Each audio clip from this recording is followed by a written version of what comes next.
अस्सलामुअलैकुम। अशिफ़ा चैनल में खुश आमदीद।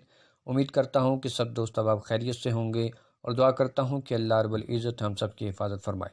दोस्तों, वो अहबाब जो कोलेस्ट्रॉल की वजह से परेशान रहते हैं, जिन्हें हार्ट अटैक का मसला है या ब्लड प्रेशर की वजह से वो बहुत परेशान रहते हैं, दोस्तों आज का एक ऐसा नुस्खा आपको बताने जा रहा हूँ जिसको इस्तेमाल करने से इंशाअल्लाह अज़्ज़ा वजल आप अगर 2 माह इसको मुसलसल इस्तेमाल करते हैं तो 2 माह के रिज़ल्ट के बाद इंशाअल्लाह अज़्ज़ा वजल इस बीमारी से, इस तकालीफ से छुटकारा हासिल हो जाएगा।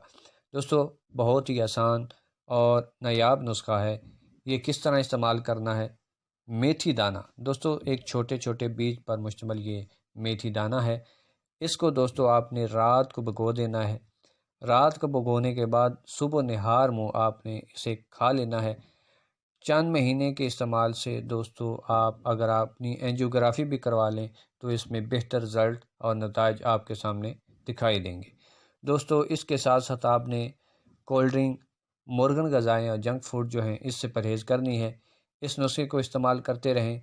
इंशाअल्लाह अज़्ज़ा वजल अगर अल्लाह ताला ने चाहा तो इसमें आप अफ़ाका महसूस करेंगे। इसके बहुत ही अच्छे रिज़ल्ट आप इसको जज कर सकेंगे। उम्मीद करता हूँ कि आपको मेरी ये वीडियो पसंद आएगी। अगर आपने वीडियो को पसंद किया तो चैनल को सब्सक्राइब कीजिए, वीडियो को लाइक कीजिए, दोस्तों